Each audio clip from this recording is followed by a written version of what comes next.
See if it come up.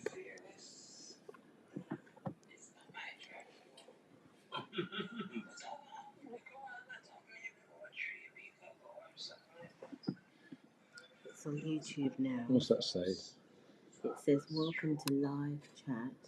Remember to guard your privacy and abide by our community guidelines."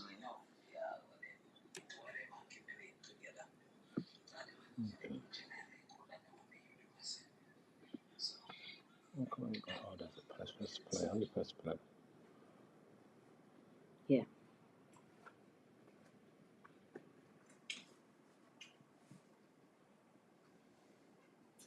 I don't understand. It's supposed to already gone live. It's supposed to be going live. It's supposed to be live. That hand 1 inch closer to my face, and I promise you, this Something compound else will has never come be up. the same again.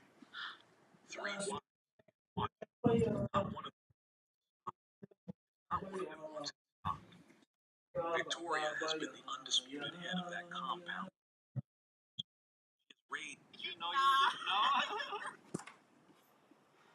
It's live. It should be broadcast. Go back out and go back in again.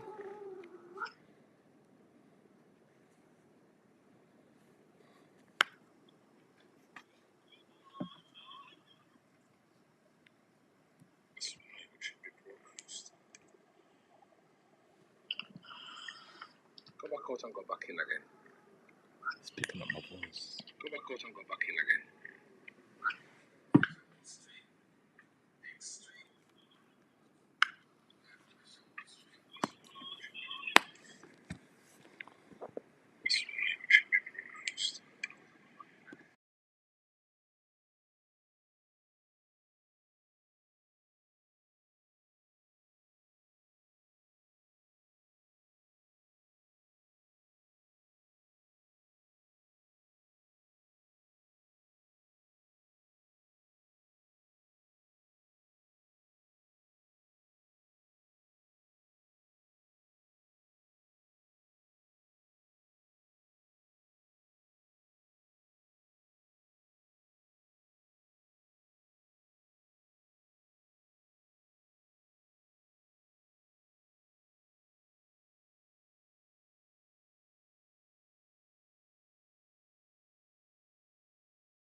Hi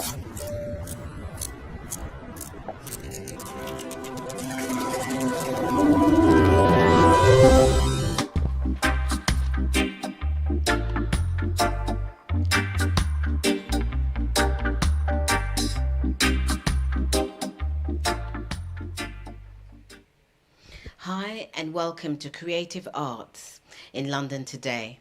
My name is Sharon Fearon and I'm your presenter. My guest in the studio today is Mr. G String, and he is the founder and creator of Jungle Music. Hi Sharon, thank you for having me in your studio today. You're welcome. How are you? I'm very well, thank you. Okay. Okay, how did you actually get into the music industry? Oh, I started a while back, probably when I was like 14 years old. Yeah, through sound systems. I got into the industry through sound systems. Created a sound system with some friends of mine. The sound system at the time was called Jatabi Sound System. Yeah, East London, Hackney. Yeah, with friends Keith Swan, the Falavian brothers. This is Michael, Victor, Ashton Falavian, Wad, the Ryan brothers, Melvin and Peter Ryan, Ozzy Ryan. Yeah, them man, that's a sort. Errol Bellet. Wood from London back in the day still. Yeah, that's where we started from. Our love of sound systems. That's what we're on. Yeah, the love of sound systems. That's how we got into the industry. Okay. Yeah. So how did you actually create Jungle Music? Okay, so I was on a mission, to be honest with you. See, back in the day, I'm going back to 1984. Back in 1984, I met up with a brother called John, Uncle 22, Cool and Flex.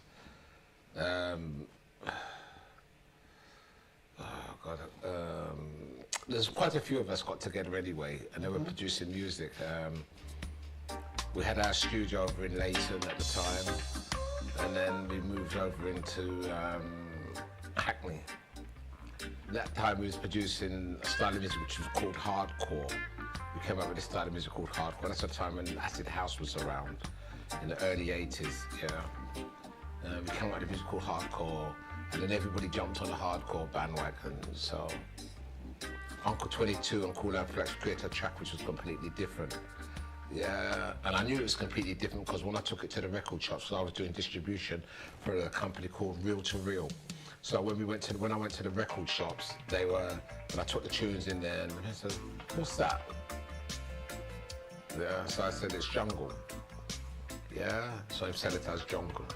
And and that's what I kept on saying to every shop that I went to when they asked me what kind of music it was, because it was so different. It wasn't acid house. Yeah, it wasn't hardcore. It was just something completely new. So that's where the name Jungle came about, from me telling them that's what it was called. The reason I used the word jungle is because back in the day they used to call us jungle bunnies. Yeah, they used to call yeah, they used to call us jungle bunnies back in the 80s. Yeah, that's what I'm saying to you. That's where the word actually came from. But I took it on and used it as a style of music. So that's actually where the name jungle, or how the name jungle appeared as a style of music. Yeah. Yeah, because the fact of the matter is, if you went to a record shop, or you're selling something that somebody's never heard before, they will ask you what it is. And whatever you name it as is the way they're gonna sell it as, because you come into the shop to buy the record, you never heard it before. They say, well, what kind of music is that? The shopkeeper can only sell it to you as what he was told it was. He can't sell it as anything else. So that's how the actual name Jungle came around as a music, yeah. Because I was a distributor. I distributed under the name of G String. Yeah, G String Distributions, going back to 1985, 86. I was distributing under that name, and then I legalized the company, I think probably about 1988. I think I registered the company as a legal company along with Real to Real Records, yeah, which was John Amar and Alex Cool and Flex, Uncle 22. Those are the main players at that time. But I've worked alongside loads of other people. Like, all right, so Uncle's brother and John's brother is a Mike Waymer. He used to own the underground record shop in Forest Gate. Yeah, just at the corner of what's the name of the road? Wood Grange Road, just off Wood Grange Road. Yeah, underground record shop. That's where man like Fats, which is an MC, Fats the MC, Randall. That's where they learnt their trade under underground records. Okay. Yeah. We did Carnival '93. That's when I made Jungle an international household name. We found out that at the time, Kiss FM used to book the carnival. Yeah, they used to have Horniman's Pleasant, which is the park at the carnival. Yeah, they used to have the park at the carnival. We found out that they waited for the carnival committee to invite them to come and book it. So I went along before and I booked it from the carnival committee. Yeah, we paid for that from the carnival committee. That's how we ended up doing Horniman's Pleasant. Wow. And we did Carnival '93. After Carnival '93, the word jungle became an international household name because the carnival and Horniman's Pleasant is a launch pad for lots of different acts. I see Steel Pulse and other people come off, and Aswad came off of Carnival as well. Yeah, they got it big from Carnival as well, so that's what we took it to, not in all Carnival. So that's where we're coming from. So what do you mean by creative jungle music? Okay, creator of jungle music. Like I said to you, we set that name as a style of music. Yeah. Okay. Right. So it was Uncle 22 and Cool Hand Flex who created the track at the time, which was so different to everything else what was out there. Like when I went to the record shop, people was asking me, "What's that? What's that?" Because it wasn't hardcore. It wasn't acid house. It was a completely different kind of beats. Yeah, it was. We were using the Amen beat at the time, I think. Yeah. Okay. So that's what that is. Yeah. So did jungle music have the effect you thought it would with your audience? Well, jungle music was music for lovers, for people who love happiness, friendliness. We had lots of. I mean, the Europeans. Okay, when I say Europeans, I'm talking about English. The English youth loved the music. They loved the music. Okay, right. We would have big raves, and they would come along to the raves. You understand what I'm saying? And enjoy the music. We would they would love to hug each other. You understand what I'm saying? To drink lots of water and just enjoy each other's company. It was a really good time in the 80s, 86, 87, 88, going all the way up through to 93, 94. After 93, like I said, jungle came out of the underground and became an international name. At the time, I had close on to 100 different patents for the word jungle. Wow. Yeah, so when the majors got hold of it, they switched it from jungle and started to call it drum and bass because most of the names under jungle I'd already copywritten most of those names. Even up to today, I've still got them names copywritten. Yeah. Yeah, so yeah, that's how it went.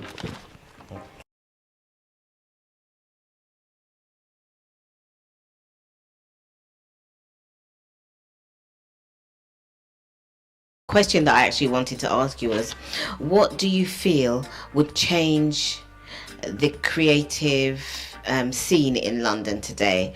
This question covers music and art, because that was quite creative what you did. Yeah, at the time when we were doing it, I mean, I was conscious of what I was doing. I was conscious because it was a new word, it was a new style. I was conscious about what was going on. I had a big meeting with all of the people who performed on Carnival '93 back in '93 at a place called it was called Trends at the time, the old Phoebe's nightclub in Hackney. Yes. Yeah, but it was called Trends at the time. Yeah, we had a big meeting down there. We were supposed to sign contracts at the time, but I left the meeting and I left the job of signing the contracts in the hand of John Amer, but he didn't actually get that all done.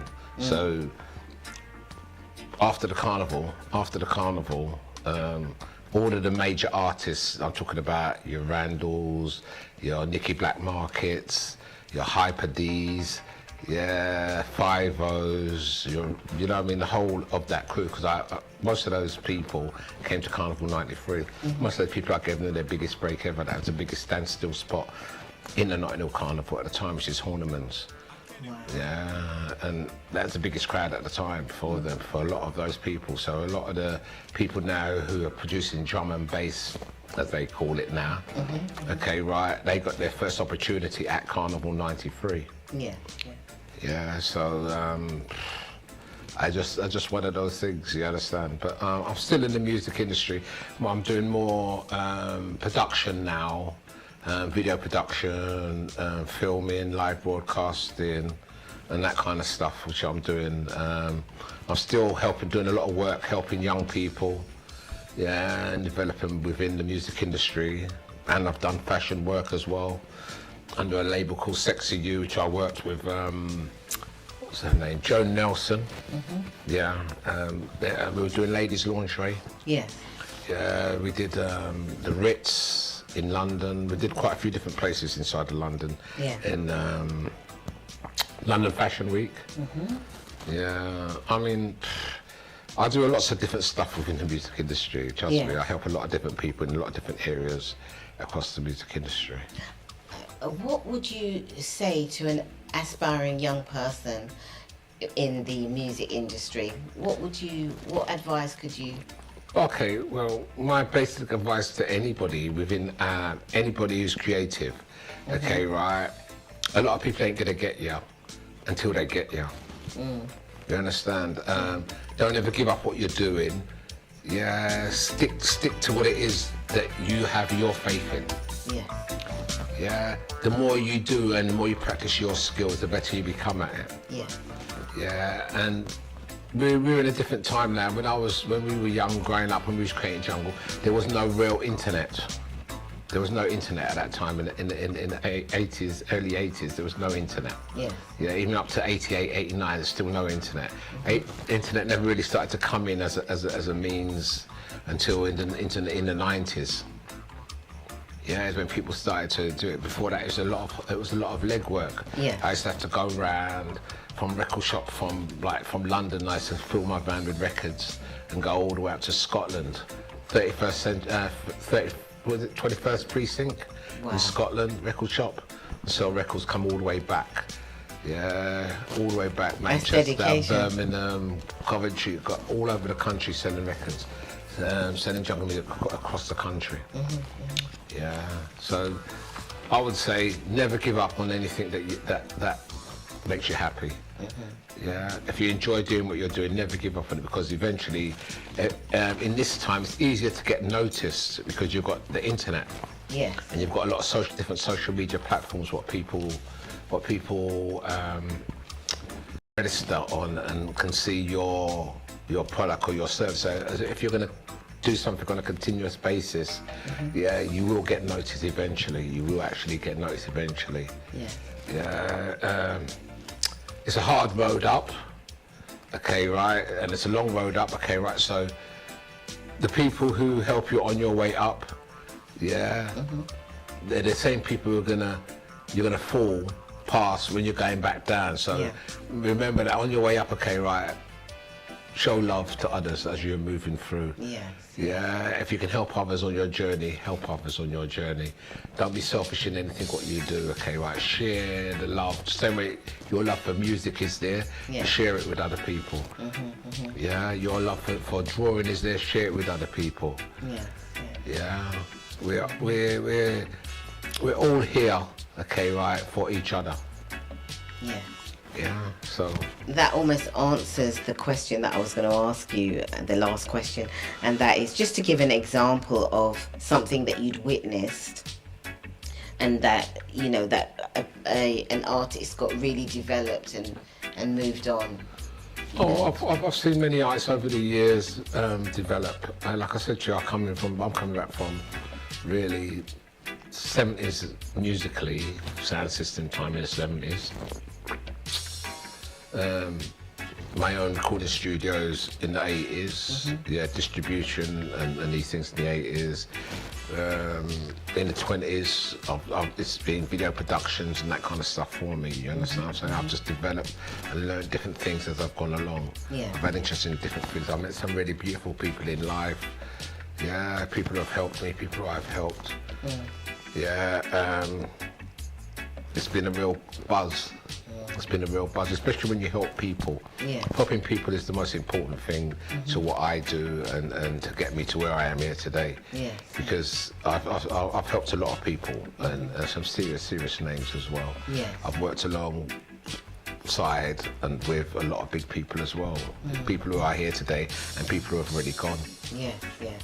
Yeah, but I take my hat off to most of these people. I respect, you know what I mean, respect, you know what I mean, I teach respect self, respect life, respect others.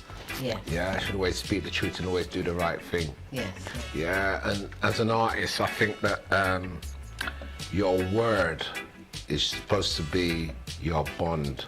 Okay, so if you give your word to anything, keep it. Yes. Yeah, so if you say you're going to be at an appointment at a certain time, try and get there 10 or 15 minutes before so you can relax yourself. Yeah. Take some deep breaths before you go into that meeting or you go to that performance. Yeah. Don't let people down. Try not to let people down. It's not a good feeling. Yes. And it's a very negative energy if you let people down, because think of it this way: if somebody asks you to do something for them, they're actually relying on you to do it. Yes, yes. Yeah, if you're not able to do it, at the moment they ask you, tell them no. Because that's fairer to yourself and it's fairer to them. Yeah, yeah. Don't tell them yes and then you're not going to do it. It doesn't make any sense. Yeah. Yeah, it makes one disheartened. If that happens to you a lot, and I know in the industry that can happen to a lot of people. People are promised things and then the people don't deliver what they're promising. Then why are you promising somebody something you can't deliver? Yeah. It makes no sense. Yeah, be honest, straight, and be honest with yourself first, because unless you can be honest with yourself, how can you be honest with anybody else? For free on eBay. I was thinking, Yeah, maybe I should sell that yeah. juice. Just share love, be real. Yeah, keep it real, as we used to say back in the day. Just keep it real. Yes. Yeah, you have something good, share it. You know something good, share it. Yeah. Yeah, if you can help somebody, help them, because that might be the person who come back later on and help you. Wow. Do you understand? Yeah, that might be the person, when you're on your lowest, that person who you've helped probably is going to be the person who's going to come back and help you. And the thing is, the more you help people, is the more the Creator rewards you. This world today that we live in, a lot of people are very, very selfish. Yeah, but I don't know. I can't be in a situation where I see somebody struggling, and I have got a key to stop you from struggling, or I know how to help you from that struggle. Yes. And I'm just going to keep my mouth quiet, or I'm going to charge you to give you that help. It doesn't make any sense. No. Yeah. I'm a humanist, or humanitarian, should I call it? Yeah. Okay. Right. So I believe that if you love yourself, you have to love others. And from you can love yourself and love others, okay, right, it's going to be a better world that we live in. Oh, yeah. It's going to be a better world that we live in. And it's catching, isn't it? It's catching. It is very catching, man. It's like when you smile at somebody, you find somebody out on the street that you've never seen, they just smile at them, and guaranteed they can't help themselves, they'll smile back. They don't even know why they're smiling back, but it's because you've taken time out to see them. Yeah, as another human being on this planet, bless. Because a lot of people here, even though the Earth is so-called highly populated, there are a lot of people who exist on this planet and they're alone. Yeah. They're alone. They're very, very much alone. And it's not a good state to be in. Yeah, it's not a good state to be in, man. Share the love. Yeah. That's what I say. Oh, thank you so much. It's been so wonderful speaking to you and hearing your idea of life, and you know, it's very exciting what you've gone through. It's very good. and very inspiring. Well, I'm still going for it. I'm still, like I said to you, I'm still alive, so therefore I'm still helping. Yeah, I'm doing quite a lot of work at the moment now in Africa and helping develop in certain parts of Africa right now. I'm in the Gambia, I'm in Nigeria, I'm doing some development in Nigeria. I'm in Sierra Leone as well. Yes. Yeah, I'm trying to help my brothers and sisters around the world with the knowledge, because knowledge is power. Yeah. Knowledge is power, knowledge is key. I want to do a program in the UK very soon. I was planning to do it this year, but because of health reasons, I've had to put it on the back burner for a little bit, but I might pull it out and do it next year. Yes. Yeah, I might do this project next year. Well, I'm looking for volunteers. So I'm looking for volunteers who want to be a part of something great, groundbreaking, an opportunity to create something like 700 to 800 jobs for young people, people who actually want to get into the industry and want to develop. I'm talking right from photographers, videographers, accountants, legal. Yeah, I mean, think of the industry, think of the talent, and we're looking to use that. Yeah. Yeah, we're looking to really make a big difference. Yeah, like I said to you, it was a plan for this year, but like I said to you, due to my health isn't 100%. It's it's not 100%, but it's above 50%. So, and it's actually getting better as I travel and move around. Like, it actually gets better. So Good. yeah, so definitely, if I can get the support from people, I will do this project next year. I want to try and put up something like £250,000 in prize money to do this event. Yes. Yeah, for the winner, and try and get across and try and help a lot of young people out of their mental, slavery, out of the mental slavery which they are incurring right now in this country. Because we do have a lot of pressures in this country. And we have even more pressures in the diaspora, in Africa, in the diaspora, because you have a lot of our brothers and sisters running away from their own countries to come to Europe and dying in the sea. Yeah, and it shouldn't really be going on, but the governments are not really dealing with the project, not dealing with the problem. Yeah, all that money what they're spending giving to France, to turn back the boats, it's better if they give me that money, and I'll keep those people in their own countries. Yeah, no, because that's what it is. It's because in these people's countries there's no opportunities. There's no opportunities yet. All of their countries are being exploited by England and other European countries. Yeah. Do you understand what I'm saying? Of course they're going to come here. You've got all of their gold here. You've got all of their silver here. You've got their food and their it's all here. You go to their country and you take it and you bring it here. So of course they're going to want to come and follow where it is, man. You're showing them the only place they can get work, because if you, like, for instance, I go to Ghana, or I go to Nigeria, or I go to Gambia. Now the West takes products from these places, but there's no work out there for the people, them out there.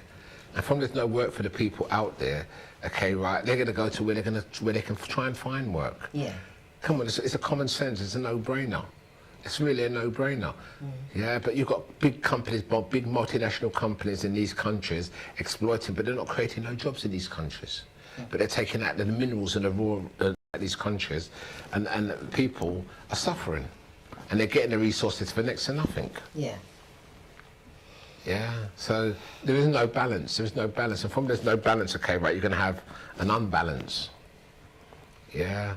I'm not happy with immigrants coming here, to be honest with you, in this country. I'm not happy with it at all. But I can see why they are coming. I can see why they are coming, because I've been to where they come from. And I've seen the conditions and the exploitation that they are suffering. For them to make that trip, come on, nobody want to go across the sea and die. And quite a lot of these young boys, a lot of these young men are people who actually went to universities. In their own countries, they've gone to universities. They're highly educated people. But those kind of jobs don't exist there. So through this organisation I'm working with a few of my friends in different parts of Africa, it's called West African Business Solution. WAS for short. We're looking to retrain and develop organisations and businesses in the Gambia and other West African countries to try and keep the youth, instead of coming out of university and looking for the back way to get to Europe, to keep them in the country and keep that brain drain in the country, as opposed to like to drain out into other countries. You know what I mean? Because like I said to you, I mean, we're looking to create a data centre in Gambia, not Gambia, Ghana. We're looking to create a data centre in Ghana and employ something like 3,000 people in that data centre. Yeah, and teach those technologies as well, so we can do live streaming. Yeah, we can teach app development, how to develop apps and all the different kind of stuff. Our own version of social media sites, which we can then get our people to get involved in. So on a lot of different levels, we're trying to just help a situation. Yeah. Oh, I wish you all the best with that. Yeah, well, we're looking. Anybody out there want to volunteer, you can find us here, mate. Yeah. West African Business Solutions, you'll find it WABS, WABS. We're going to be running WABS TV and other projects as well in the diaspora. So, I look forward to seeing that. So, yeah, man, look out for us. Look out for us. Seeing you learn and grow and, you know, help people all. Well, that's what it's about, really. Yeah, come on, it's about, you know, my grandfather always said, the more people you help is the more people helping you. You understand? Yeah. Yeah, and the reality of it is that's the truth. It is the truth. It is the truth. What I know, I support people in Africa at the moment. Local help and stuff, you know what I mean? But I'm supporting maybe 70 or 80 people in Africa right now through different little projects, what we're doing. Yeah, but it's growing. It's growing. It's growing. And it's important to keep that going. It's important, man. Listen, there's a lot of people my age and older than me, okay, right, who have knowledge, and they're allowing that knowledge to go to the grave with them, as opposed to sharing that knowledge. You reach a certain age, you reach a certain age in life, okay, right? Don't retire. Share that knowledge of you getting yourself to that age. You reach 70, then don't just retire and just sit down and wait to drop dead. Share that experience that you've had for that last 70 years with other people who are coming. Yeah. Let them know the struggles that you had to go through, but you got to because you went through that struggle. Yeah, share it. Quite happy to come on your program and talk about arts in London today. Well, thank you so much. Yeah, it's been a pleasure. It's been a very much pleasure coming to visit you and have a talk with you and let people know what we're doing. Thank you. Okay, you're welcome. Okay, goodbye, and thank you very much for listening in. And I look forward to doing another show, and it will be nice to have, you know, somebody really interesting to speak to again. And thank you. Thank you.